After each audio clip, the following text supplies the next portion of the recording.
It's always great to ask the question, how good can it get?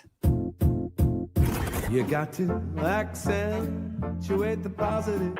Wow, I feel good. A little bit of feel good goes a long way. You're listening to Karen Swain, teacher of deliberate creation, accentuating the positive, showing you a way to a better life. Accentuating the positive, it's not just fad, it's sanity. Who in their right mind would accentuate anything else? If you feel like that's what you want to do. G'day. Welcome to another show, Accentuating the Positive with Karen Swain. So great to be with you all. And look who's in the house. Woohoo! Cynthia Sue Larson on Accentuate the Positive, Expanding Consciousness with Karen Swain on the United Public Radio Network and the UFO Paranormal Radio Network on 107.7 and 105 FM, syndicated radio, streaming all over the shop. We've got the fabulous Shirley online. Hi, Shirley. Yay, she says hello. And a few peeps tuning in and joining us. Yay. But so Cynthia Sue Larson, I'm going to tell you all about her. Hopefully I'm introducing her to a new audience today. You might have heard of Cynthia. She's all over the place on fabulous podcast shows. We were just saying she was on Amrit's podcast show recently. Hello, you two. What a great pair. Good, as good as it can get. Anyway, love that. Another Australian podcaster who's doing well. He's just brought out his interview with Cynthia, and Cynthia's been on the show a couple of times with me, but I'm sure that maybe people that are tuning in to the syndicated radio platform may not have heard of Cynthia. So we're going to go over your incredible story and talk about lots of things, the new book, the conference, the song that's come out. There's lots happening. Welcome, Cynthia. Thank you so much, Karen. I love talking with you. Love your positivity too. So when we get together, we just take it to a whole new level. Absolutely. There's Alison, morning girls. And who's this graceful goddess or grateful goddess? Greetings, sisters. Yeah, we've got the gals online. Well, let me tell you a little bit about Cynthia, who haven't heard of Cynthia before. So Cynthia Sue Larson is the best-selling author of several mind-bending, consciousness-expanding books, the founder of Reality Shifters, first president of the International Mandela Effect Conference, which is coming up soon, managing director of Foundations of Mind, and the creator and host of Living the Quantum Dream podcast. She reminds us to ask in every situation, how good can it get? Through consciousness quantum jumps, in a moment, you can become smarter, more confident, happier, more outgoing, more effective, have better relationships, create more willpower, gain practical tools to achieve real change in your life, and leap forward to become happier and more prosperous, living the life of your dreams. This is the effect of understanding who you are as genius creators and knowing that there are multiple parallel realities going on in any second and any moment of the day, and depending on where you throw your focus and your ideas and your beliefs will create your reality, right, Cynthia? Absolutely. And I think it goes unnoticed most of the time. People may not realize they're literally walking between parallel realities. We're all doing that. We're all reality shifting. We're all quantum jumping. And it's really guided by this participatory nature of the interaction that we have with the universe when we're asking questions, even if we don't say them out loud. They're just in our heart, they're just in our being. And if there's something that you feel like you're craving to know, I think a lot of your listeners are going to be familiar with the fact you can just think something and then like, whoa, the universe is talking to me. And it will do that. Yes, absolutely. And that's proof that we are moving between these realities all the time. Absolutely. I don't know if it's the energy that's hitting the planet or if it's the person. It's probably okay. They're saying why compartmentalize it. A part of both.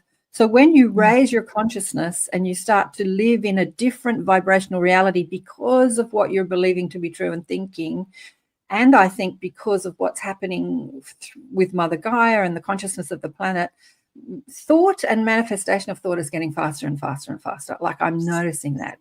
I'm noticing that all the time. Yeah, it's getting crazy fast. I think people are noticing things are going faster and faster and faster. And it's not just the thing where you're getting older and that's happening, although that's always true. There's that. But I think we all know I'm talking about something else, that literally this is such an interesting time to be alive. It's interesting because it's a little chaotic. There's so much changing because it's like what you said earlier, like maybe it's all of us. It's like the energy of the planet. Yes. And so we're noticing, a lot of us, that the energy of the planet is ramping up, like we're going through a collective Kundalini awakening. And a lot of people don't understand necessarily that there's shadow work that comes out. It's like all the things hiding in the closet burst out of hiding. And so collectively, there's a lot of cleanup on aisle 7 and 10. And I love that. There's a lot of cleanup on aisle 7 and 10. Oh, you froze for a second. Yeah. Yeah, you know where I've noticed it, which is just crazy little things. Parking. Parking. I live in a crazy busy city. And so parking, you know, I always ask the parking angels. I always thank them. Thank you for finding me the perfect park. And yes.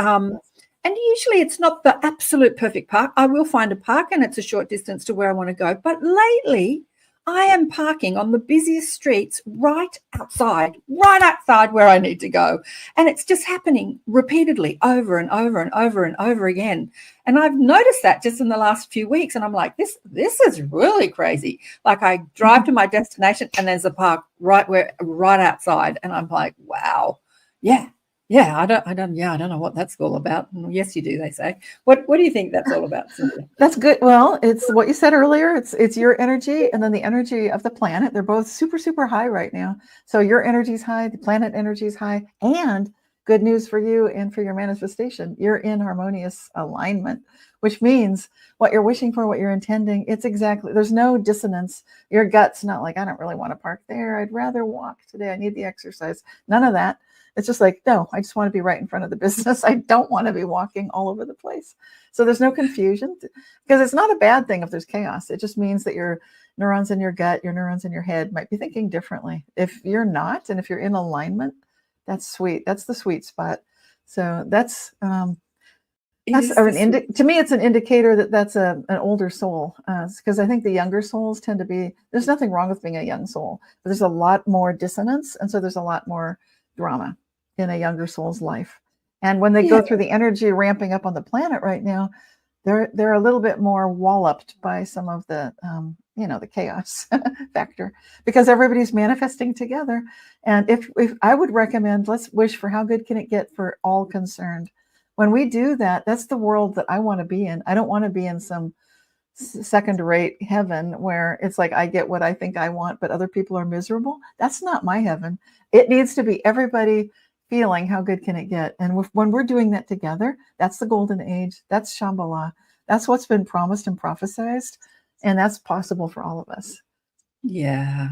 We've got straight into it. We haven't even shared your story yet, but we will in a minute. I think a lot of the beautiful light weavers and light workers and starseeds and empaths and sensitives on this planet, they come with good intentions to be love and light, to spread love and light, but then they look out into the world at the corruption and the cruelty and the deceit and disdain, and they get all really upset about it. And then they lower their own vibration because they're hurting, because other people are hurting. Like we can just look at what's going on in Gaza and Israel and Lebanon. I mean, we could hurt, just turn the news on. We can hurt for days, but that doesn't really hurting for others. What do you want to say about that, Cynthia, about the sensitives who hurt?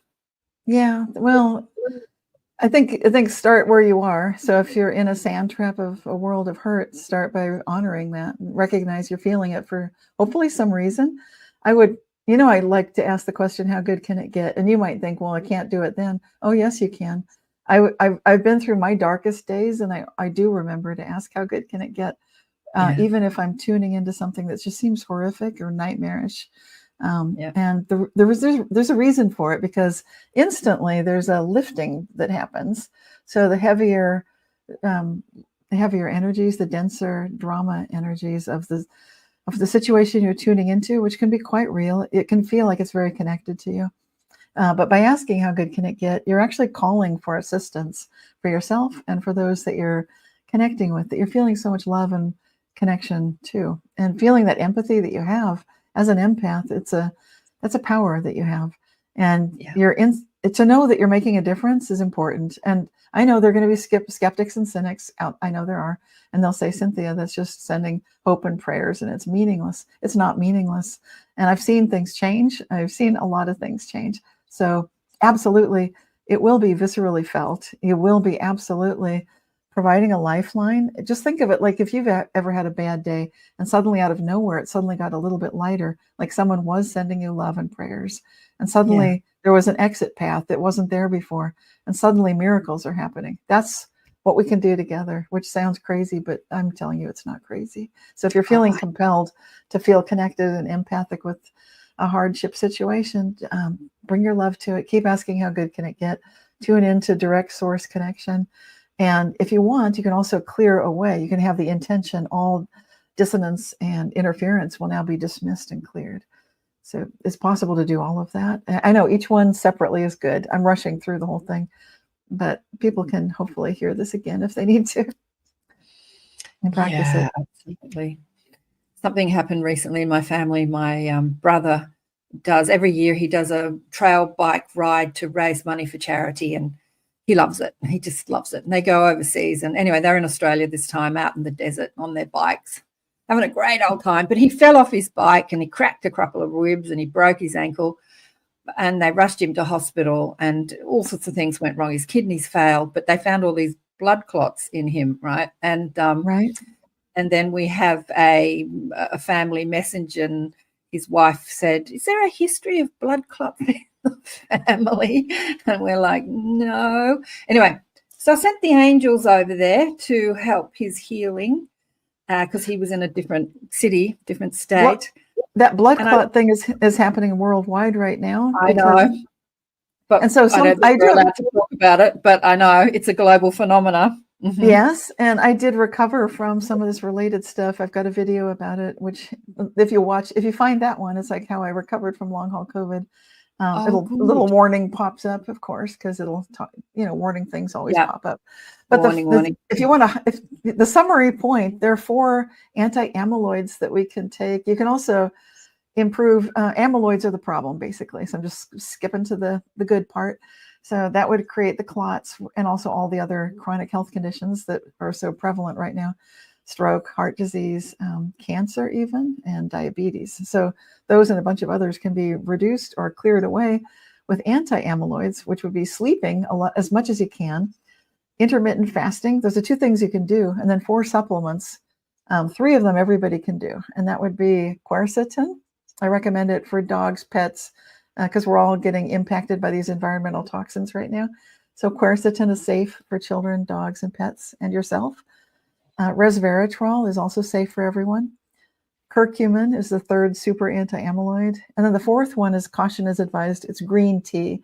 So it's a food, but some people can't tolerate green tea. So you can skip that one. But the other 3 are pretty much safe for everybody. And quercetin is pretty affordable. The curcumin comes with turmeric. So it's often found in curries. If you eat curried vegetables or something tasty like Indian food, then you're getting your curcumin. And if you add these to your diet every day, you can fend off the blood clots, a lot of the blood clotting issues and some of these other things that are going on. Wow. All right. That'll be safe. That's safe. That's safe for us to say. I'm keeping it safe. I'm going over to see him this afternoon, so I'll bring him some green tea and I'll tell him to eat lots of curry because he's not really involved in this conversation, I don't think. Yeah. But I sent the angels over to him. I was speaking to him yesterday and he had a fever for 4 days and the doctors, but he didn't. I said, "Oh, you had an infection." And he said, "No, the doctors were perplexed. They didn't like this really high fever." And he was telling me how awful it was to have just be so hot all the time. So I asked the mob, the angels, and they said, "Yep, that was us, burning stuff off like changing stuff, and I'm like, oh, cool. Yeah, so you can send angels over to help people in Yes. distress. Yep. How good can it get? Yes. That's excellent. It's so good that you did that. He's lucky to have you for a sister. Oh, I'm lucky to have him. He's a beautiful man. I'm going to cry. Now, Way Show says, is that on your website, Cynthia? All that information that you just gave us. It's on a YouTube video. I did a video with my good friend Shane Robinson. He's on the Unbiased and On the Fence channel on YouTube. So we both did the video, and it's my recovery from long haul COVID is what it says. Yeah. That's why it pops up with the ads that people, which I do not endorse what's in the ads. So when you see the ads pop up, I'm not agreeing with that. But anyway, but it's, yeah, so it shares my journey and a bunch of other fun things in that video. So definitely, if you want to see natural ways to extricate yourself from some of the toxic stuff happening right now, a whole bunch of good ideas in the video. Yeah. Fantastic. I think last time I spoke to you, we spoke about you'd come out of, because you said that you've been sick, and I was like, wow, have you? And you had the long haul COVID thing going on. Bad. So I know it's hard to think, but I remember when I was in India years ago, 2004, so 20 years ago, and I got so sick, and I was trying to stay positive and heal myself with my mind. But when you're vomiting every 5 minutes it's not easy to say how good can you get in that situation. I remember thinking, I can do this, I can do this, I can do this. And I'm like, oh, no, I can't. So, yeah, sickness is a challenge when you're trying to stay positive and ask the question, how good can it get? And I felt 30 years older. I was falling down all the time, like every day. Sometimes I couldn't walk. I'd have to crawl. I couldn't bring groceries from the porch to the kitchen. That's just like 20 or 30 feet. I couldn't walk that far. I could carry one bag, and then I have to sit down. I had no energy. I was sleeping most of the day. And that was for a year and a half until I did get really good guidance on, that's the stuff in the video that I'm sharing. I wanted people to know, like, you can use natural techniques to recover from some of these environmental toxins. I'm just keeping it generic so that we stay live. Absolutely. I had the beautiful Michael Tamura on the show many times. He left his body last year. You know who Michael is, don't you? Beautiful consciousness teacher, amazing. Anyway, and he died. He had 7 near-death experiences, and he had gout. He had systemic gout, and he's an amazing psychic. He's got the, all the masters, and incredible man. But he was curing his gout through sort of medicine and herbs, and I said, why didn't you just ask your mob to heal you? Why did you go that route? And he said, well, and I think it's a bit like you. He said, I had to do the research. They pointed me in the direction so that I could find cures that the populace, the mainstream could understand, right?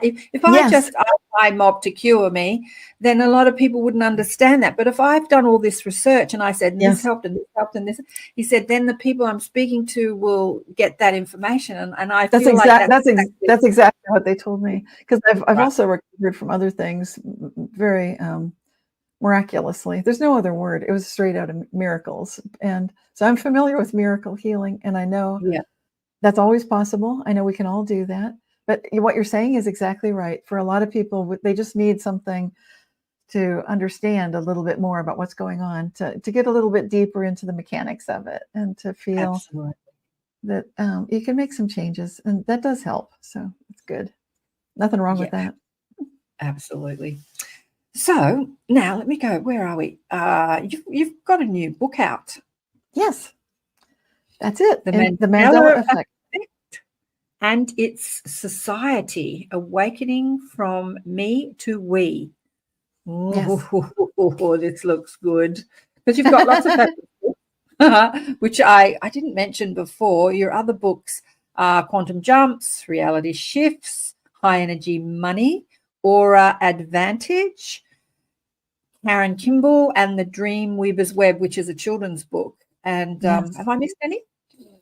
Did you say High Energy Money? I think you did. And Aura Advantage. Yeah. So those are the big ones. I've got a small ebook, Shine with the Aura of Success, and that one's the just ebook only. But it's a companion, if you will, to the Aura Advantage book, which has come out in 2 editions.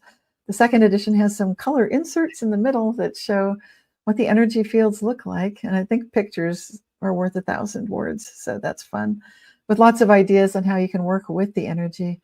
Yeah, and then I've got this CD that's Aura Healing Meditations we're looking at right there. And it's available through, I think, digital formats like iTunes. It's 3 meditation tracks, and it's the only real meditation CD I've created. Its purpose is to completely connect oneself to the totality, to the absolute, and to feel the benefit of healing, to remove all of the interference that might exist, to feel it through every level of your being, and then radiate that pure light that you are. I've got different versions of this new book. It's hardcover and paperback. And Yeah, you're looking at my website. Yeah, so you can see they're both in there. If you're in the continental United States, I can ship these books to you. If you're willing to pay the ridiculous extra fee that it is to ship overseas, if you pay that extra charge, then I could actually ship it overseas. But right now, the website says I don't do it, just because it's like the shipping is like the price of the book, which is crazy. That's High Energy Money. The one about money, that's Aura Advantage. These should be available through Amazon if you just sign on there. Barnes and Noble too. So it says how the colors in your aura can help you attain your desires and attract success. Can you see people's auras? Can you see that? Do you know how to read auras? Yes. Yeah, this is a really basic sort of a skill set. I do best if I close my eyes because I think the otherwise, I mean, I can tune it in. I can say, okay, let's recalibrate everything so that my vision is aura vision. But the trouble with that is most people aren't seeing aura vision. So I tend to calibrate my perceptual acuities to match what's commonplace. But yes, absolutely, I can see energy fields. Back in the early days when I was starting this kind of work with this website and sharing stories and talking about these topics, I would be painting auras for some people and actually, giving them an illustration. In one instance, I was talking about the crystalline nature of a lady's heart, and a crystal fell out of thin air. She saw it too. There was nobody sprinkling crystals anywhere, and it landed right exactly where I was painting her heart. She said she framed it and she keeps it with the crystal and the painting because it just fell. I was speechless when that happened, but that's the kind of thing that can happen with reality shifts. And I get into that in my book, Reality Shifts When Consciousness Changes the Physical World. So yes, I've been writing about these topics for over 25 years now. The children's book is fun. Karen Kimball and the Dreamweavers web paperback. Yeah, you have great stocking stuffer for people who want to put presents. Yes. Here's another one, Sacred Shifts, Co-Creating Your Future in a New Renaissance paperback. Sacred Shifts. Yeah, that one, that's basically a collection of stories and reports and articles. So it's an anthology. So I contributed to this book. So I'm not the only author, but I'm one of the authors. Yeah, I see Barbara Marks covered, Diana Cooper, Patricia Cota-Robles, Hunt, Cynthia Sue Larson, and many more. Oh, lots of other. Oh, okay, cool. Hunt Hennian was the editor. He pulled it together. Yeah, that's a Zazzle shop down there. Okay, well, let's get a little bit into your story. For those people listening on syndicated radio, I'd like to say hello to everyone listening on syndicated radio because the audience is growing and growing. There's about 300,000 people tuning in live, and there are people online saying hello. Desley's here, and I wanted to say hi to Happy Girl. She's told me what her real name is, but I've forgotten. She's here. She's been listening to my shows for years and years and years. And what does Shirley say here? I have the new book. What does she say here? And my grandson and I love Karen Kimball. Oh, right. Shirley has the most amazing grandson. Your other books I have on Audible, great books, and bonus to hear your voice narrating many of them. Yeah. And Desley's here in Australia. She's saying hi. Cynthia and Karen, the body is always talking. This ease teaches you to find the answers so that you can help others and heal themselves. Yeah. I use all the supplements daily as well. Yeah, Desley's been on the show, actually. Desley's an Australian naturopath. She's been a naturopath for 30 years. But she's had the most amazing psychic experiences in her house, like poltergeist experiences and incredible experiences. Yeah, you have Yes. to go and check out Desley's for people listening to hear her thing. But you've also studied physics, right, at Berkeley? So yeah, that's my background. So we didn't really dive into that. So I do have a physics degree from UC Berkeley, where I studied for several years back in the 1980s. It's been a while.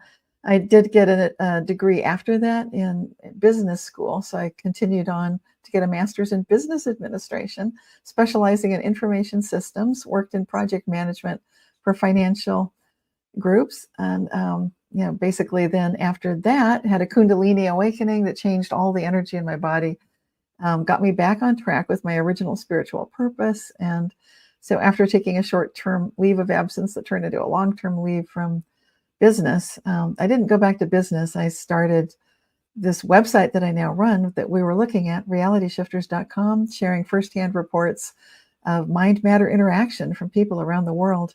Just it's important to share the stories, because it's not just me saying that weird things are happening in my life. yeah, exactly.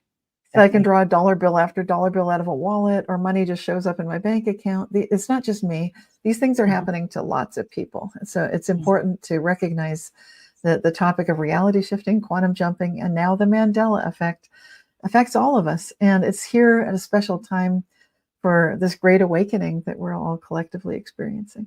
So I'm really on track and on purpose with my role. And I'm excited to talk with people like you, because your audience clearly understands the need to focus on the positive in a world that seems sometimes quite chaotic. And, right, to find kind of that golden thread going forward. Sometimes things can look pretty dark, but you can see, here's a ray of light, here's something positive. And just like that, asking that question, how good can it get?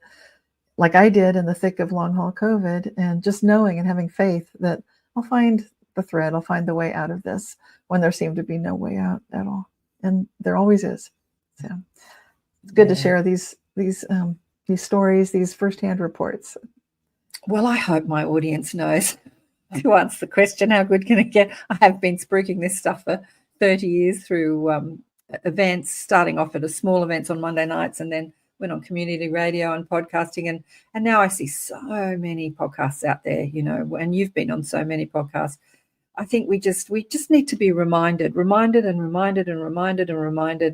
raise your vibe. How good can it get? How good can it get? And to remember that we are a part of the co-creation of this world, and that our anger and our frustration, although it's the human part of us, it doesn't help uplift the collective nor change our own life. So it's a growth phase. Yeah, it's a growth phase, but making an effort to find a different thought, to find a different belief, to find that better feeling in the moment. Yeah. But that you were, sorry, go on. Yeah, go ahead. I was going to say, you were pretty, I think we've got a lag. You were pretty conscious as a kid. You knew that while you were here, Thirsty's here. Hey, Thirsty. Do you want to go over your contract with your mob and why you came here and your future past life and all that stuff? Because I know that we've shared it on the show a few times before, but for the new audience that haven't heard it. Okay. Yes. Well, I've got 3 weird things that affect everything I do. So one is being what's called born aware. All it means is just that I have a memory of being between lives and feeling like I was in sort of the heavenly spa, like where anything you wish and all the love you could ever hope for, the safety, the feeling of basking in the radiance of absolute love. That's what I remember so well. So I had that feeling coming into this lifetime.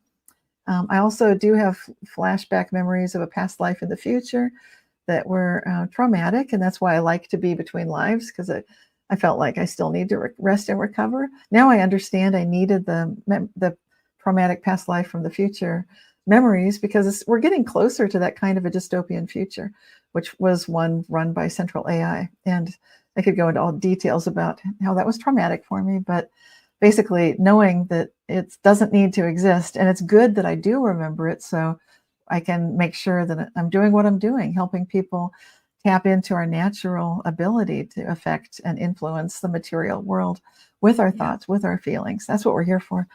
So, Yep. and then the third thing is I've also had some interesting encounters with interdimensional entities. So guides, you could call them, but some people might call them ETs. And I had very specific involvement in 1987, right after the harmonic convergence. So I've had these three things. And then there was a Kundalini awakening. I've had lots of interesting things that were pivotal moments that turned everything around for me. But so the born aware, I discussed it briefly. I talked a little bit about the past life and the future.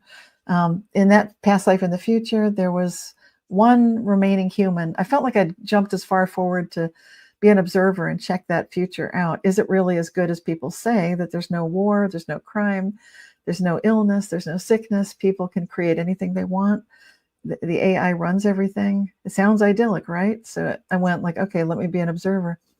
I would be a big thumbs down on that one because it sounds great on the face of it, but basically it was difficult in the sense that anybody that wanted to do something different than the central AI wanted to do would get shut down. They would turn off, like you do sort of an electromagnetic pulse with a device. Because people were transhumans, except for one holdout. There was one lady that could not be shut down or memory wiped. And she was, that was qualifying. I wouldn't go check out a reality that didn't have a human. It had one human and she was miserable. I mean, she was hanging in there. She was living more than 150 years. Lifespans could definitely be long with all of the assistance, but she felt like there were no people she could really be friends with when you feel like there was a constraint about what you can think and talk about, because the central AI is so self-protective that if you even start thinking about creative things that it thinks might shut it down, and then it would shut the humans down with a short-term memory wipe. So you never quite remember what you were thinking. And so all the transhuman, slightly robotic humans that had benefited, I'm putting that in air quotes, from all these technologies, they could be shut down, and they were being shut down. And that's just the high-speed version of the whole thing. It was very traumatic for me. It is the high-speed version. Oh, and I just felt like, okay. Cynthia's shared it on many podcast shows, but I was re-listening to the conversation I had with you in the past, and I was thinking, so the AI were the kind of controlling force in this future past life that you remember. And were there other ETs around that you remember, like benevolent or malevolent? Like, were there other ETs in this future? Not in the future. Although, to be frank and to put all the cards on the table, my spirit was a fusion. You might wonder, how could I bring that report back? How could I go there and come back safely? Well, what do you think? Okay, I got some assistance. So if you want to call it my soul or my mind, is like a mutt. It's like a blend of Arcturian, Pleiadian, the mantis. So it's just a hybrid of several that have the ability to, I needed to be able to be an observer. So that means I'm a renegade. It's like I'm an undercover operative in that past life in the future, to be there, to be able to observe and not be completely shut down, to be able to bring awareness of what I saw back. And I was hunted. You might think, well, it could hunt you through time. Yes, it did. So I was given a full complement of the skill set that I need to be hunted by a central AI from my past life in the future. This looking for me, or was looking for me in this lifetime, and it was. Mm-hmm. So that's a whole. It could be a movie, but we have movies. We've got The Matrix. We've got Terminator. I could not see that movie Terminator until recently.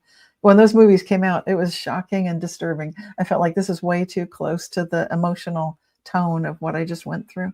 So really, I've heard a few people talk about Terminator but I just looked at it and just saw violence and guns, and like, I've watched a lot of violent movies, but I just thought, no, I can't do this.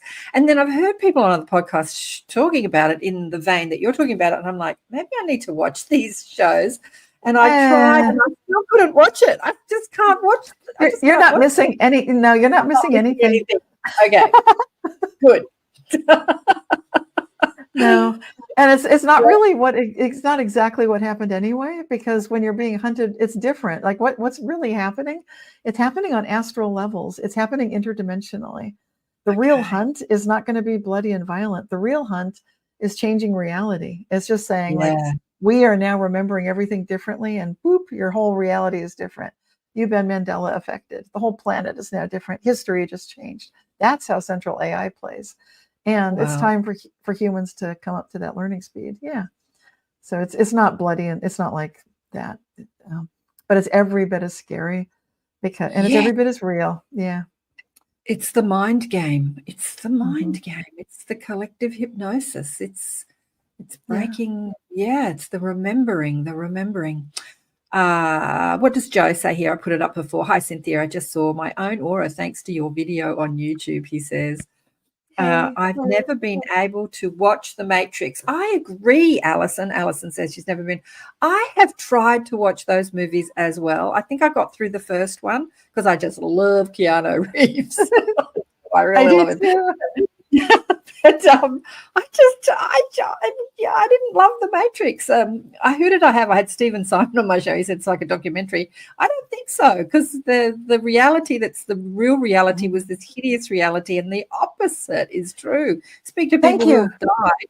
Yeah, go. What do you want to say about that? Okay, okay, I see the point. And when they say it's a documentary, they're describing it's a documentary of like this egregore of this architect. You know, Philip K. Dick talked about the architect. Lots of people talk about that sort of interference energy, and it does have sort of an AI kind of a feel to it. That's quite real. And so people feel like it's influencing us. It's changing thoughts. It's like an evil presence. I would agree with it. There is something to that. But that's not the ultimate. And when in that past life in the future, when that central AI thought it was God, it's not God. I mean, I know it's not God. I mean, to you, it's funny. And to anyone who can't watch The Matrix, can't watch The Terminator, you guys probably know it's not the absolute. Central AI, you'd never be fooled by that. So to you, it feels like, I can't watch this because it doesn't feel right. It's not true. This is not a documentary, and you are correct. But it to those who feel like that's all there is, and there has been a bit of a cloud of obfuscation around the planet Earth, and it has been here for a long time. We are about to clear it, and that's this time of truth and revelation. We're just right on it. It'll be happening, I think, in the next couple months. We're right here. I mean, this is what we've all been waiting for. Is it going to be a pretty revelation? Maybe not. Probably not. Will we like what we see? Probably not. Maybe not. But here's the good thing.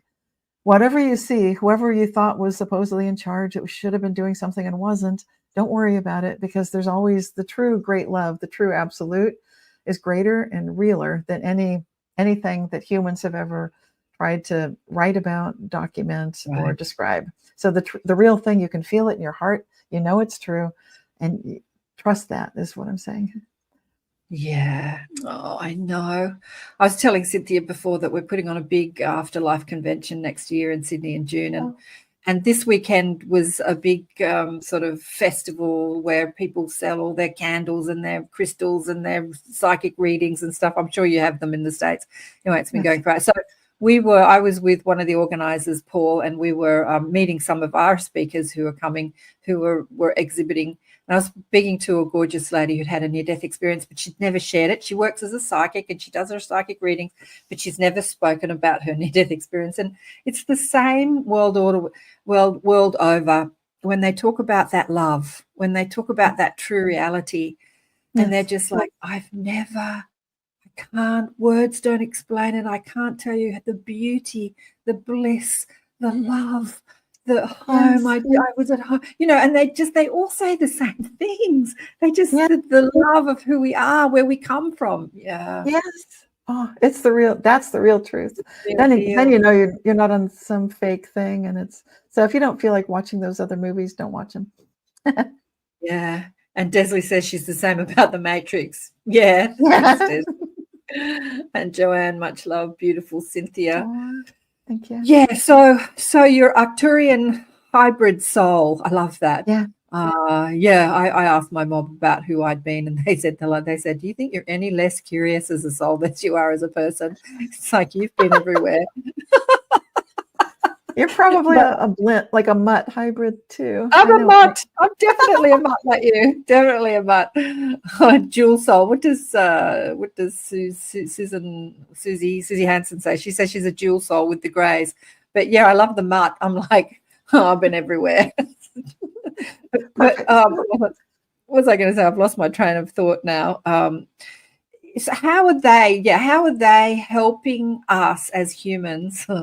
Silly question, I know, but how are they helping us as humans with our time slips, our reality, our thought programming, unraveling the conscious conditioning? They're doing so much. I mean, a lot of it's kind of what you might like if you watch Star Trek, there's the whole non-interference directive, right? Do you remember that?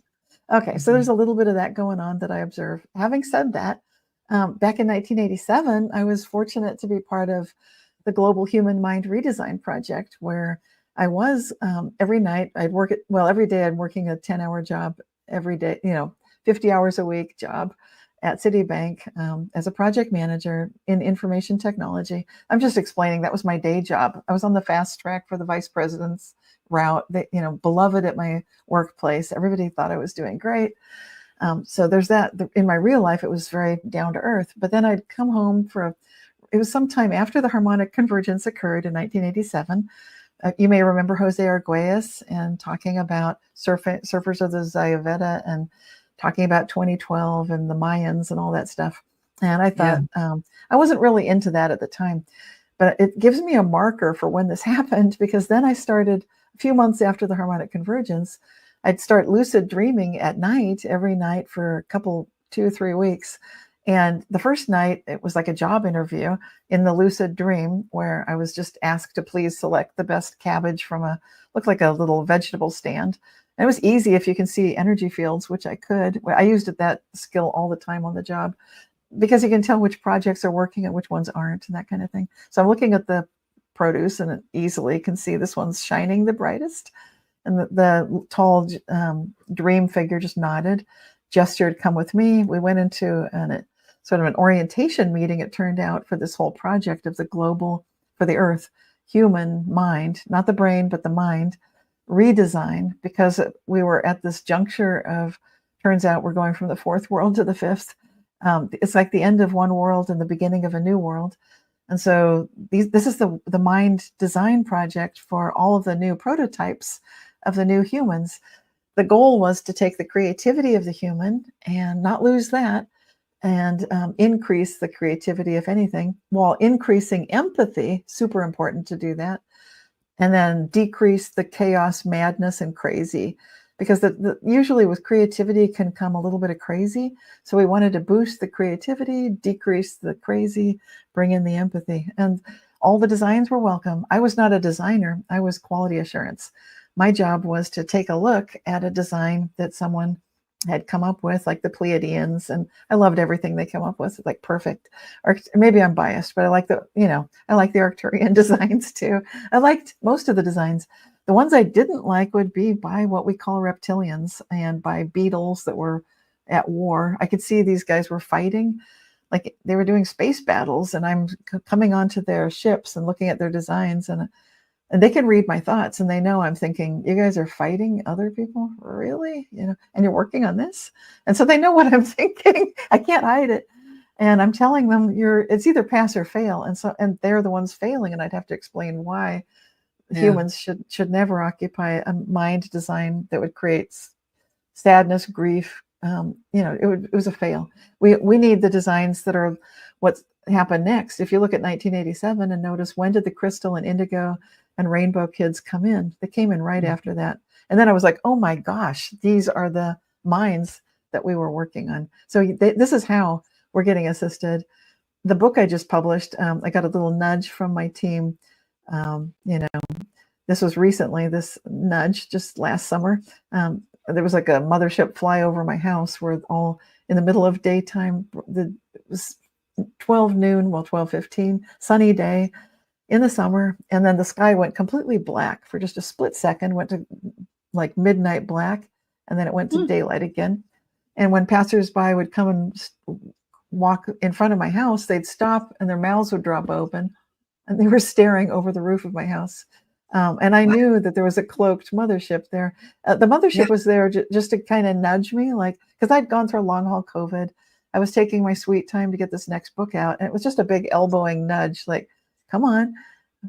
And so this is the kind of, you're asking, what do they do for us? They are there they're very much supporting those of us who are doing what we're doing. They love what you're doing. So when you're wondering how do you get those parking spots, they love what you're doing, Karen. And so they're just like, do it, like, yes. They are happy. I always think that Yeah. I'm not doing enough, but yeah, they are happy. They do tell me, because I always think that there's so much to do and I'm not doing enough.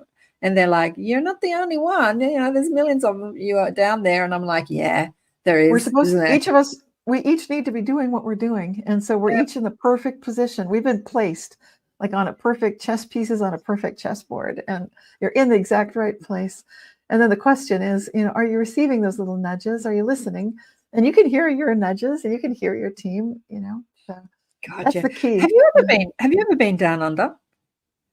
Have you ever been to Australia? It's been quite a while. It was like in the 1970s, so it's been ages. Okay. Yeah. Oh, I'll have to get you down because, as I said, we're putting on these conferences and we'd like to do more of them. We'll have to get you down one day. But Joe says here, what was the harmonic convergence? So that was in 87, right? Which yes, probably too young to remember. Okay. Yeah, it was 1987, and people can look it up online and see what happened. The name to check would be Jose Arguelles, and he wrote some books. He wrote about the harmonic convergence. He had a very poetic way of writing about the Mayan calendar and about the importance and significance of the gateway that is 2012. He was aware in 1987 that if enough people meditated together, we could collectively bring peaceful intent into our possible futures, and we could work with the energies that are happening anyway, that are prophesized basically for that change point that started in 2012 that we're now in the thick of now in 2024. But he was feeling it, predicting it, actively encouraging people to come together peacefully, to meditate together, and to be aware of the mind matter interaction power that we collectively have to steer everything in this reality. So he's passed on now. He and his wife were instrumental in that event and many others, and he's written some great books. So you can look up his books, and reading his books is almost as good as having been to an event with him, which I was blessed enough to be able to do at least once. Just repeat his name again. Miguel. Jose, Hose, Arguelles, Arguelles. And he wrote a book, Surfers of the Zuvaya, and he created a game called Dream Spell, which was a way, before computers and the internet could quickly calculate your Mayan. It's like a horoscope. It's like a little poem that you can get. You can go online and find it. Just type in Dream Spell, and you can find out, like, I'm a Skywalker, which sounds like Luke Skywalker. So you just look up your birthday, and it's the rhythm of the way that the energies are playing together.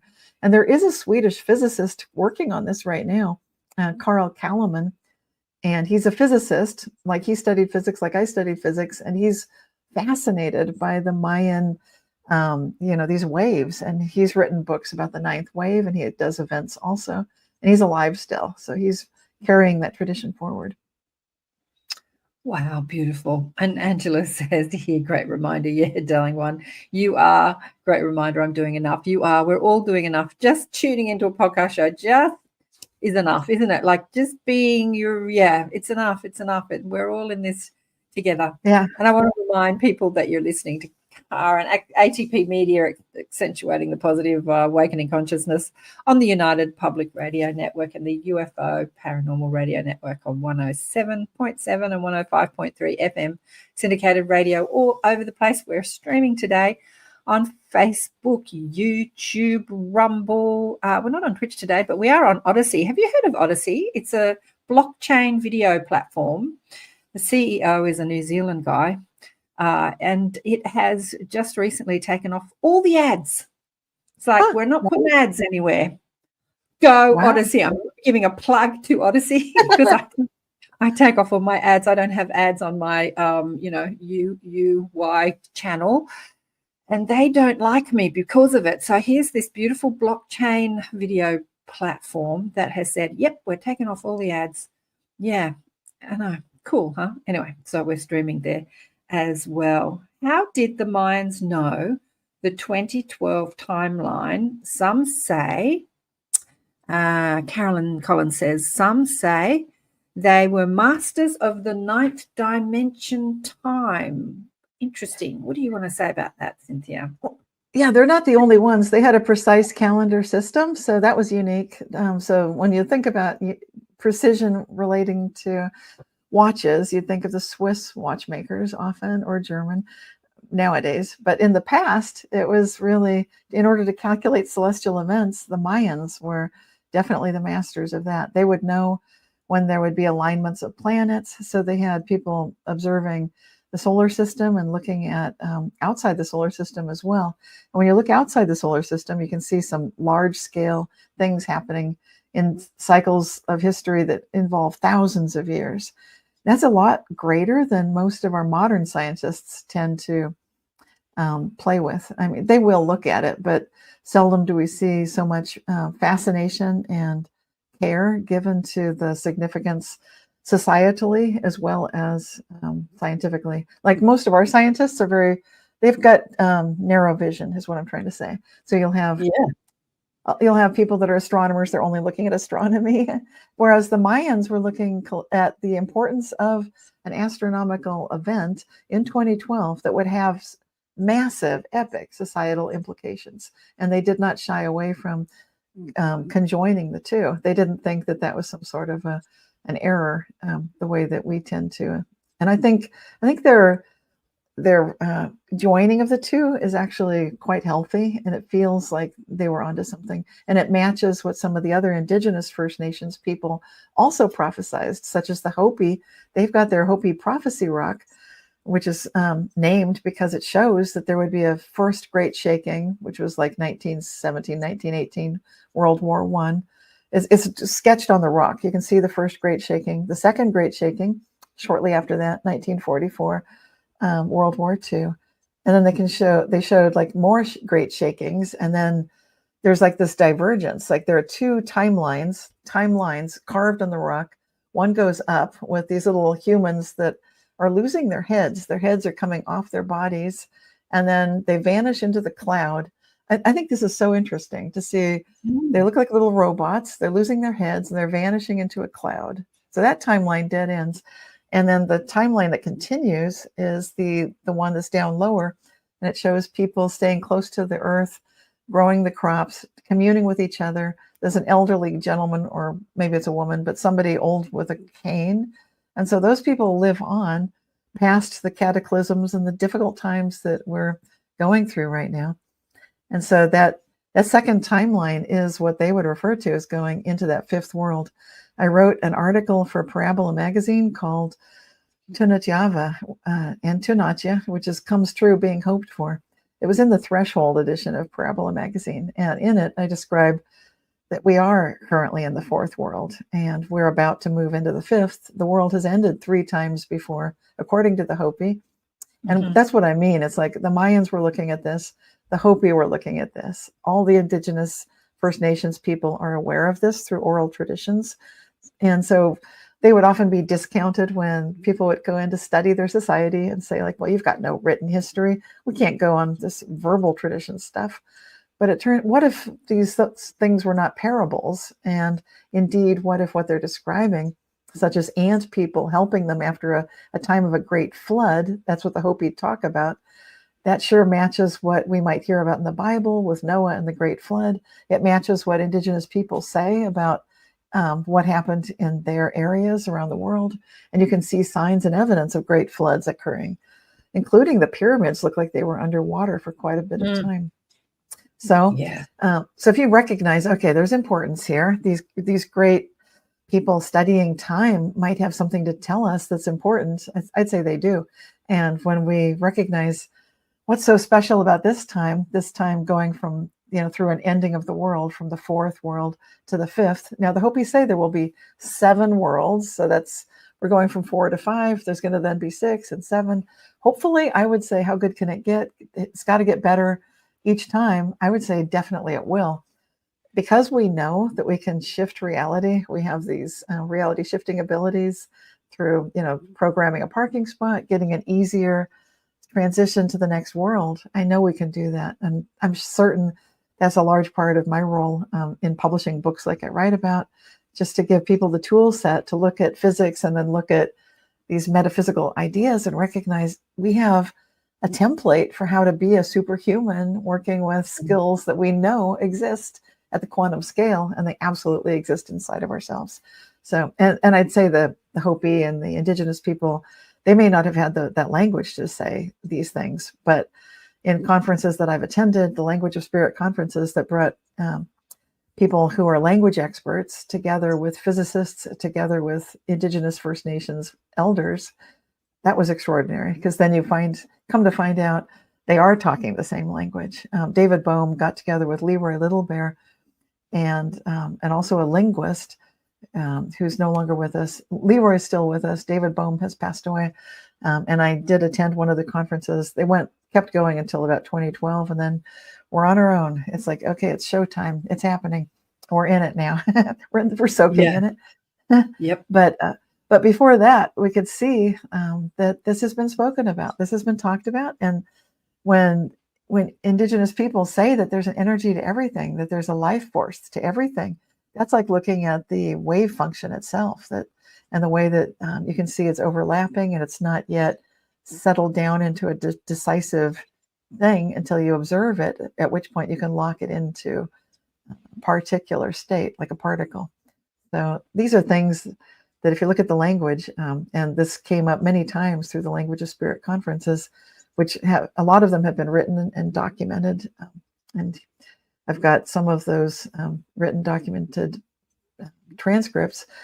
People like Glenn, he's an author, Glenn Aparicio Perry, has written books that describe this, such as, he talks about the idea of real creativity and real politics. I think that was one of his more recent ones, talking about the fact that there is no such thing as an original thought, in the sense when we think about in terms of I came up with an idea, Cynthia's the only one that thought of it. That's not quite true, because original means it was already there.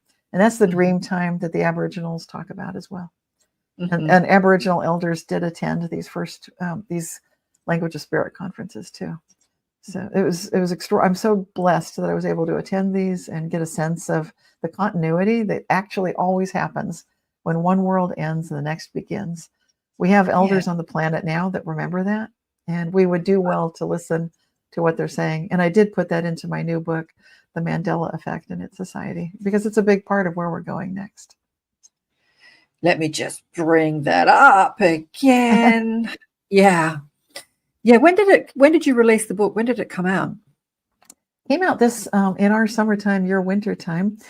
So, which was about a year after I got that big nudge with the mothership fly over my house. And also, because sometimes I don't always take the hint, I ask for messages in threes. They also rang my house like a bell. It sounded like when you're inside a temple and they strike the bell with a log and it goes bong. So I'd hear a thump. I'd hear a thump on the eastern wall. I'd say, well, I'd be alone, and so there's no one to ask, did you hear that thump? But I'd know, oh, it's the east side of the house. So it's kind of like wake up, get moving. It would often be on the northeast side of the house, just like at 12:15. If you look at the clock, I looked at an analog clock. That's 12 is north, 15 is east. If you convert the clock to a compass, and it's basically saying, wake up, get moving, get this going.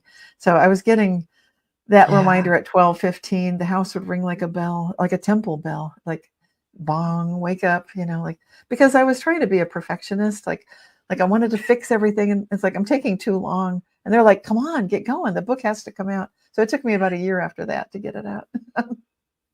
Oh, wow. I want to say Graham Hancock has just brought out his second season of the Apocalypse. What's his called on Netflix? Talking and goes into the way the Mayans in great detail, because I just watched it recently, in great detail, how the Mayans calculated their calendars and their numeral system. And it was fascinating. And I love that Graham Hancock is bringing what you're teaching and what you're bringing to a mainstream audience. The only thing is he's talking about history and he's getting a lot of ridicule from the historians that it's not true, it's made up history, but he's got all the evidence there. Like, he's talking on that level, but he's not talking about like what you're talking about, how to empower the human, like why we're shifting and what that's all about. It's talking about the nuts and bolts, like this happened, floods happened, see, it happened before, and see, evidence, but why we're shifting, and what that means to us as humans and our mental capacity and our creative capacity. And yes, well, we need to be able to shift now because of the chaos we started talking about first up today, that with this great awakening, there's so much going on, so many revelations about things that are wrong. People might be concerned about the wars, about the environment, and these are no small problems, but the good news is that every single one of them is capable of changing, just like what we're witnessing with the Mandela effect, where we notice geography is changing. If you look at continents, there's evidence like the rocks of Gibraltar. I remember it used to be an island. This is a Mandela effect for a lot of people, that it's no longer recognized as an island, but it's always been connected to the land. So the so-called Straits of Gibraltar don't make sense. Like, why would we say Straits of Gibraltar when it's actually connected? And it's just like, there's no straits. It doesn't make sense at all. So that's a geographic kind of a change. A lot of people notice changes with like North and South America, that there used to be more of a north-south. They used to be north-south aligned better. Now South America it seems like it keeps scooching off to the east, moving farther and farther to the right. Yes, lots of islands seem like they've vanished. So just geography itself seems very different. One of our International Mandela Effect Conference board members, Shane Robinson of Unbiased and on the Fence, he created a love map showing just the word love on every nation with its language. And so it was a map of the world with the word love written all over it. And that was great. And he showed it at our first conference in 2019, and it was already changing. And then when he looked at it again in 2020, it had changed again. And we had people at the conference in 2019 from Sweden looking at the map and saying, my goodness, this is like the way where you put the word love is what I remember it used to be. Thank you. Yeah, so you're looking now on the screen at the board members. That's myself, third from the left. The International Mandela Effect Conference consists of Jerry Hicks. He's the father of our group because he started the first conference, which was held in Sun Valley, Idaho in November 2019. Next up, this is Shane Robinson of Unbiased and on the Fence. And I'm talking about his love map that we've got a video on our channel. You can check it out where from that first conference, he was showing it. And then check it again in 2020. You'll see the surprise and that moment where like, wow, it's on the move. That's me, of course. And then on the far right is Christopher Onatra, the quantum businessman. And he's amazing because he had the courage to be one of the first business leaders and CEOs that I know of who publicly spoke about the Mandela effect back in 2019. That takes a lot of courage to come out and say something like that. He runs a software company. And we're doing a conference in Nashville, Tennessee, November 7th through the 10th. Yes, this is our mission.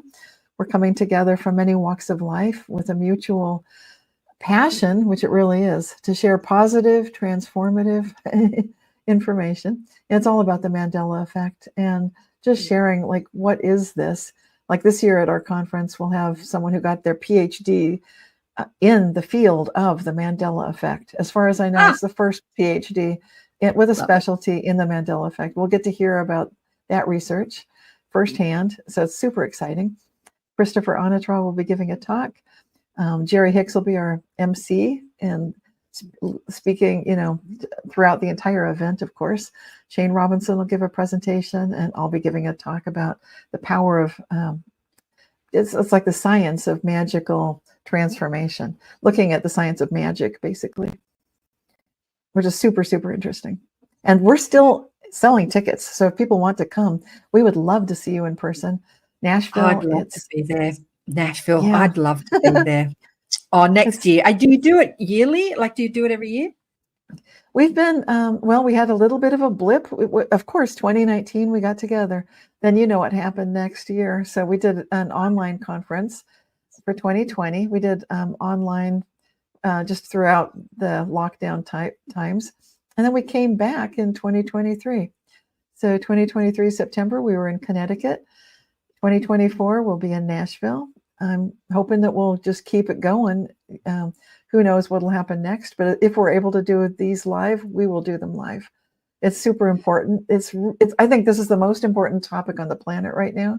I don't think there's anything more important, because when we look at the fact that our memories are different than what history is telling us, and it's not just affecting geography, it's also affecting our bodies, products, history, events, everything.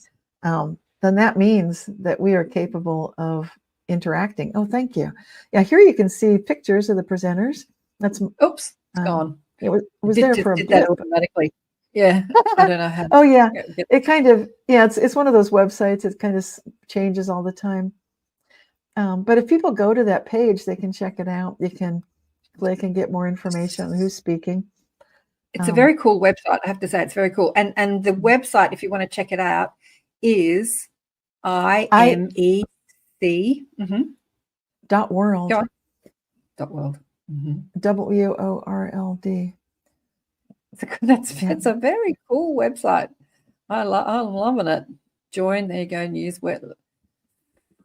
footwork. Yeah, it's it looks exciting. Very exciting. So I'll get there one day. Nashville. Yes. Nashville, Tennessee. We'd love to have you. Yes. And we'll be talking about the Mandela Effect. This theme is Adventures in Consciousness.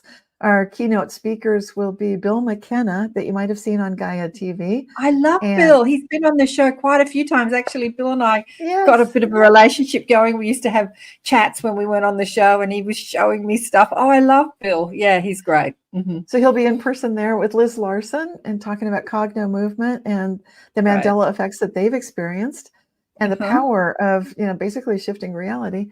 We'll also have Candace Craw Goldman, who studied directly with Dolores Cannon, and she'll be talking about QHHT and the Mandela effect.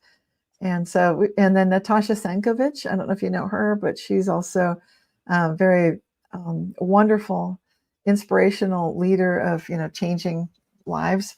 We've got the Crazies Lab YouTube channel. I don't know, I can't remember his real life name. I think it's Lee something, and it's on the pictures that you showed.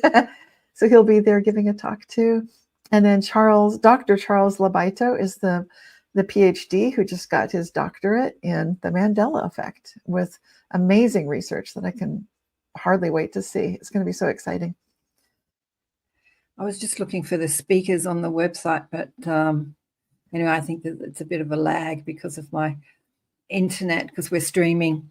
So Alison said here, she said this a while ago. Yeah, Alison said, I always said that my thoughts come from the universal library system. I love that, Alison. Yeah, exactly. Byron Katie says there are no new original stressful thoughts. When you have a stressful thought, or any thought really, like I'm not good enough, life sucks, and then you die. How many people have thought those thoughts? There are no new stressful thoughts. You just pull them out, like Alison says, pull them out of the universal library system and then play with them, engage in them, right? Yeah. And if you get some thoughts that you don't like, it's like a toy you don't like. You don't have to play with it. You can just I don't want to play with that one. I want to play with how good can it get. Let's play with some good thoughts. You don't need to play with the ones that are downers. Yeah, I think that where we go wrong is we identify these thoughts as ours. Like Alison says, it comes from a universal library system, but we say this is me, my thought, my belief, my feeling. And when the identity is with the I, then it becomes the suffering, rather than taking it outside you and saying, this is a thought that I can engage or not engage. What do you want to say about that? I love this whole topic so much. This is something I love to help people with, because I do work as an intuitive life coach. And one thing that helps tremendously is to look at one's life from third person. There's this very fast and easy way to get a bird's eye view of your life, so that, because you might think, how do I separate this out? If I'm upset, I'm upset. I don't know how to get rid of the upset. Well, you can try this. It's called Iliism, ILEISM, and I do mention it in my new book, The Mandela Effect and its Society. I've got exercises at the end of each chapter, so I'll walk you through how to do this. But I can do some of it right now. All you need to do is just start by just journaling, or you can think or write down in a journal if you keep one. Like today, Cynthia woke up and she thought, what a great day. She started the day asking, how good can it get? Because that's what she usually asks. Notice I'm writing third person about myself. This is important, because then Cynthia suddenly realized, oh, I need to hurry up and get something done, or I'm worried. She realized she was worried about something. There's this kind of magic that happens when you say she was worried, because then you realize, oh, that worry is not me. That was something going through. The thoughts and feelings are not mine, and I can let them go. And so this is a process that we can all partake of just by recognizing. And if that seems like I'm going way too fast, like if you feel like I need a lot more help with that, then I recommend a book called The Untethered Soul by Michael Singer. Beautiful. And that book, I guarantee it, when you get through to the end of that book, you will have achieved this Zen-like quality of recognizing these thoughts are not mine. Because right now you might think, I don't know how to do that, and you're going way too fast. No problem. Just read The Untethered Soul. I highly recommend it. And it's one of the top books of all time, I think. And for this very reason, that it helps us to start recognizing if it's a thought, it's not you. That's a thought. So it is a thought. The you that is the observer of that thought is the true you. And it's much closer to your true spirit that's eternal and infinite, which is connected to the absolute. And this is how to get that alignment we spoke of earlier between head, heart, gut, and all the higher levels of self, is to recognize that you are capable of discernment, that you can choose. People might be throwing fear at you. That happens a lot to us in America, especially with the election going on. It seems like it's always be afraid of this or be afraid of that. It's going to be a disaster if someone wins or the other one wins.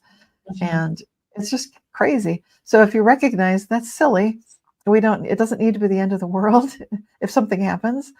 The mastery approach is to be in that perfect alignment, unshakable alignment. So you're totally grounded, very energized, and capable of recognizing that you are pure love. You're aligned with that pure love we talked about at the absolute top. And if you don't feel it yet, just give yourself permission to find out how good can it get.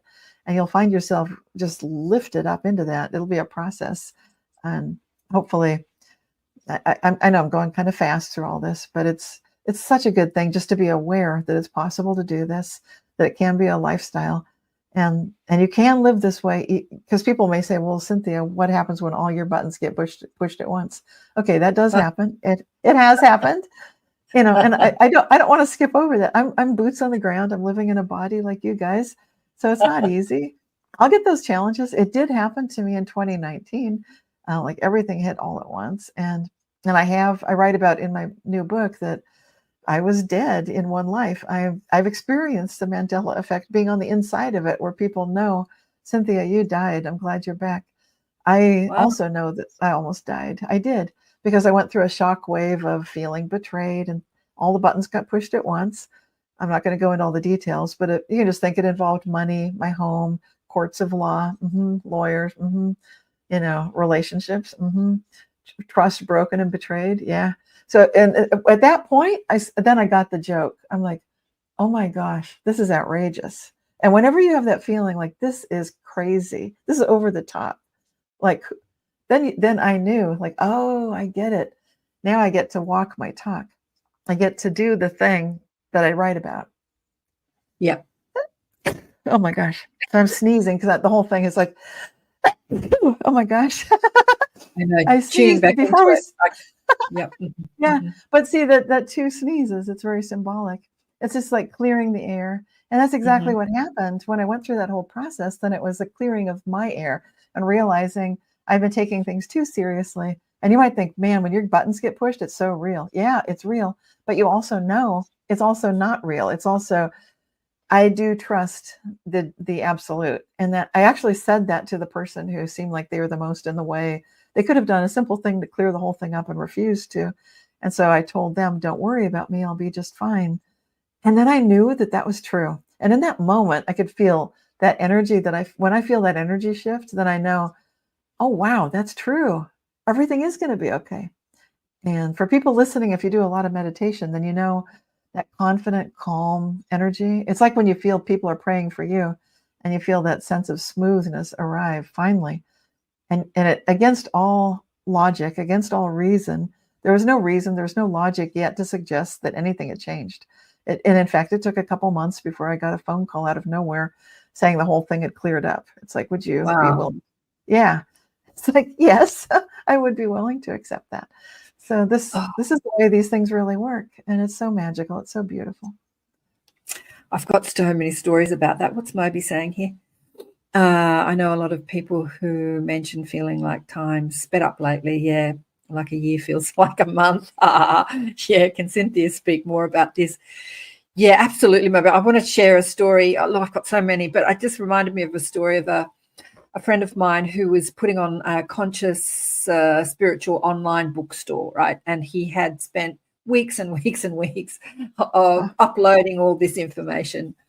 And then he rang me in a panic one day because it had all come crashing down. And he was like panicked and, I've spent so much time and so much money. And he's in his drama. And I coached him off the ledge, how good can it get? Like, accentuated the positive. Well, next time you upload it, it's going to take a lot less because now you know how to upload it, because so it's going to be much quicker next time. You won't have, sort of coached him into a better feeling. He rang me the next day and he said miraculously it had just all returned. And when he asked the platform, I don't know, it might have been Amazon, what happened? They said, we don't know. We don't know. I love it. Yeah, right. Just change your mind. Like, how long have we got left? We've got about 15 minutes left. What did Moby want to talk about? Time speeding up. I think we already talked about that at the beginning, but do you want to talk about that? Yeah. Again? Yeah, time is very, very subjective experience. Each of us experiences it differently and differently through different points in our life. I've had some weird experiences with time slowing down to a complete stop a couple times, and I've written about that in my books, which is really trippy if that ever happens to you. It seems like it happens. Time completely stops? Yes, it did. Both when it was happening for me, the most memorable time I was following my husband, who had my oldest daughter on his shoulders, and she was bouncing, holding onto his hair. He was holding his suitcase and her suitcase. Babies have a lot of stuff. And ideally, he should not have been doing that. He should have had his one hand or two hands on her. He didn't. I was walking behind them, and I could see that she was bouncing, and then she started bending backwards, and she let go of his hair, and she was starting to fall. And that's when I could hear time slow down. I could hear it because I was in a train station with like a marble floor, and the click, click, click of high heels slowed down. It was like click, click, click, and then click, click. Yeah, I can't even go that low. Like all of the sounds went like that. And I was walking normally. I was several strides behind, but because I could walk normally and time was slowing to a stop for everything else, then I could catch my daughter with no problem. Thank goodness. I just dropped what I was holding and caught her. No problem. So it was beautiful. But time speeding up is what someone was asking about. And that's definitely something noticeable. I think for a lot of people, you can kind of get back into a natural state if you, because I'm reading into the time going too fast thing. My feeling of it is it's too fast. It's like things are just zooming. If it does, and I know what that feels like, and it does feel that way. I recommend spend time in nature as much as possible. Even if you feel like, but I don't have time for that, make time for it. Just, even if you don't have time, just take a coffee break outside. Even if it's raining, hopefully you've got a balcony or you can open a window, something. Just look at nature in some fashion. And it makes such a difference, because then it no longer does it feel like the whole thing is racing off without you and you're not aligned or connected. I'm taking a page out of the Hopi Prophecy Rock. Stay connected to the earth. Keep your relationships from your heart. Keep those heartfelt relationships with each other, with yourself, with nature. And because it does feel like it's going too fast. It's that energy on the planet. Again, it's like we're going through the collective Kundalini, and that's all the cleanups and all the aisles. And it's like, what a mess, what chaos. And that's part of the whole time thing too. But yeah, take time in nature, laugh. Time in nature. I once heard Esther Hicks speaking to a woman who was in a bomb blast. And I've had clients and patients who were hit by cars, and just lots of stories of like during a traumatic experience time like yours, slowed right down. Ooh. And she said, you know, the woman that was in the bomb blast, she said that she could calculate the time to get away. Like just everything happened in this really slow, and she could get away before the blast hit her. She could run. And it just happened in this really, and the woman that was hit by a car, she said the same. She said she was lifted up in the air, and then she fell down to the earth really, really, really slowly, and just landed on the pavement. She was already smashed up because the car had hit her, but she didn't smash up more when she hit the pavement. It was like someone put her on the pavement. Anyway, so I've heard lots of stories like this, and I've asked my mob about it, and they've said to me about this reality being a dense reality, slow vibrational. To us, you're all in slow motion. They said to me, we're watching you all in slow motion. You think it's normal because you're inside this time matrix, but to us, you're all in slow motion. And I've gone, oh, wow. And I thought, because I've always had this feeling, Cynthia, since I was in my 40s, not in my 20s and 30s so much, but my 40s, like I was treading water, like throughout my life, like I'm treading water, like I'm in, just wait, I don't know, like waiting in this slow, I mean, in this really slow environment. Yeah, and I think in different environments, different planets, different dimensions, things are moving at a much quicker pace. And the new kids, like our kids come in, they think at 1,000,000 miles an hour, and we are just too slow for them. Yeah, our education system's too slow. Yeah, sorry, what do you want to say about that? Where we got? Well, this interdimensional fun that's happening, because this is the fourth world to the fifth happening. You could think of it fourth dimension to the fifth dimension, which is 3 dimensions of time. Well, 3 of space plus 1 of time. That's 4, and we're moving into 5. So we're going to move into 4-dimensional space. That's going to like. For people that don't know what that looks like, flatland is 2 dimensions. So that's like the previous level before us. So if you have like, this is representing flatland, and I can see here's Mr. Circle and Mr. Square. And if they got in some sort of a scuffle and they're arguing with each other and one of them's hiding out, then I can see, oh, Mr. Circle's hiding in the closet. I'm looking from 3 dimensions on flatland, so it's easy to see. And if Mr. Square starts a fire on the piece of paper they live on, I can put that fire out just by putting my hand over it. Like, well, fire's out. I just suffocated it, like, because I don't want my 3D world burning. And we wonder sometimes, like, how are UFOs able to shut down a nuclear facility? How is it that when the nuclear tests were about to happen and then UFOs show up and then none of the nuclear stuff works?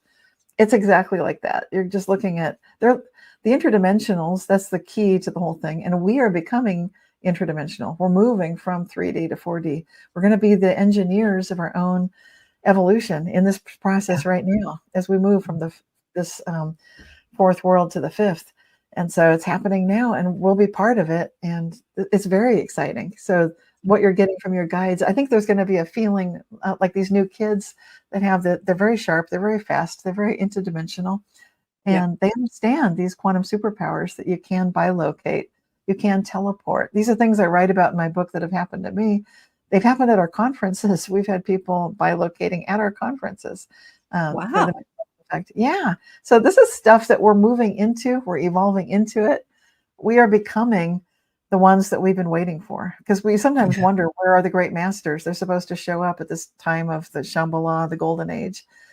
We are the great masters. We are the ones that are regaining the ability to recognize that we can keep ourselves lined up. We can bring, that perfect, how good can it get attitude, and Amazon can suddenly be working correctly for the person you're assisting. You're getting your parking spots right where you need them.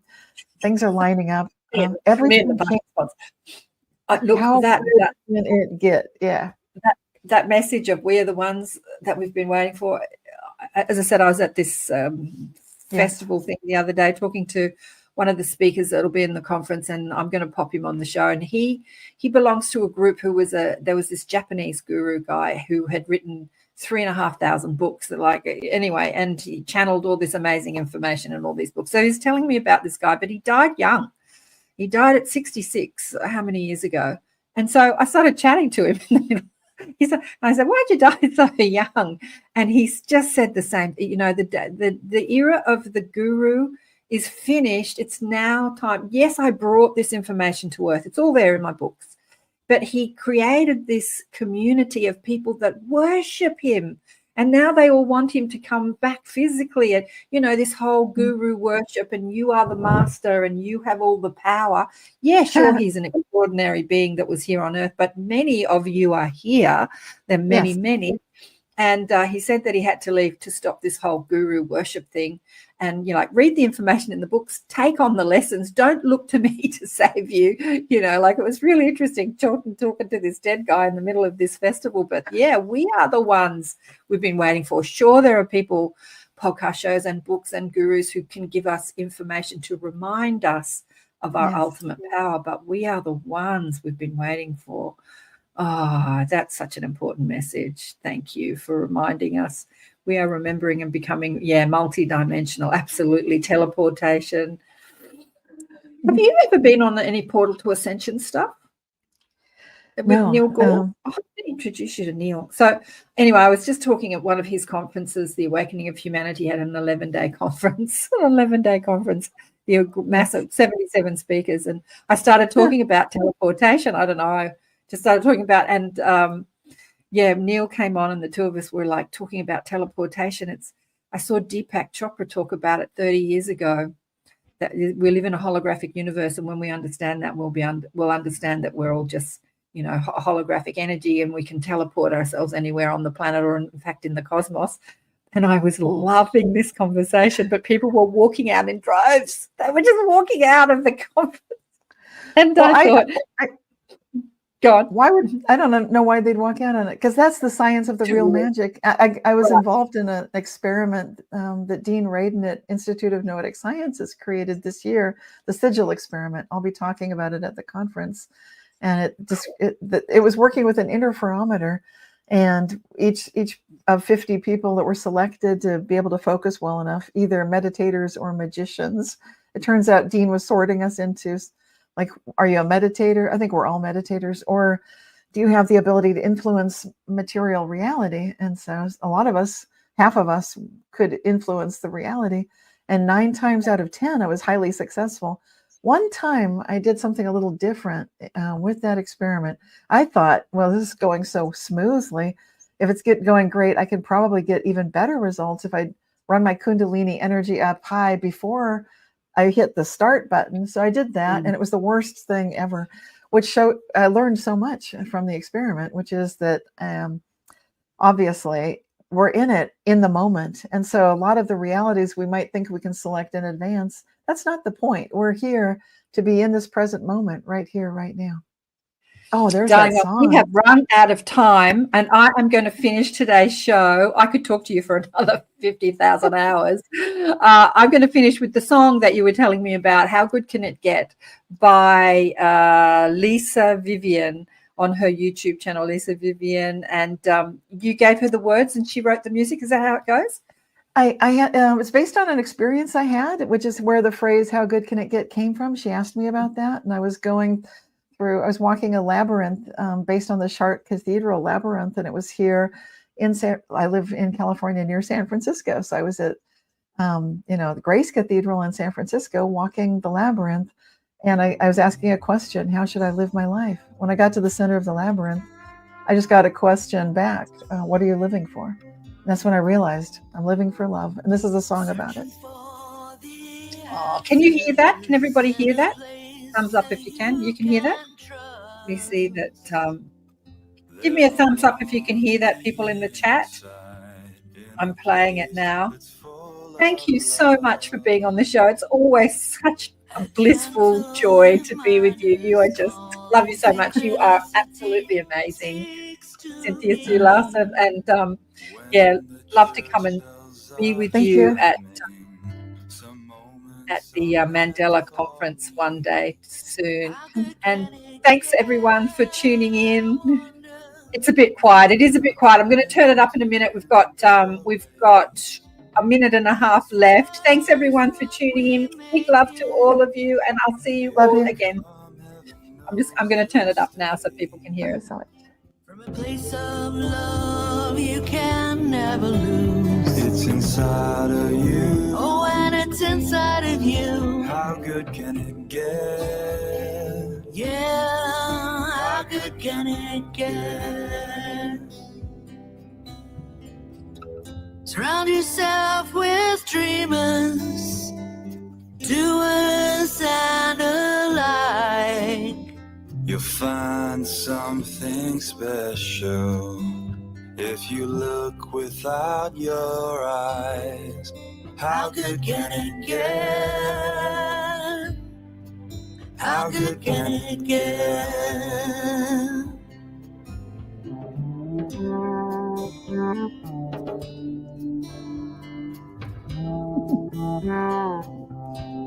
Bye, everyone.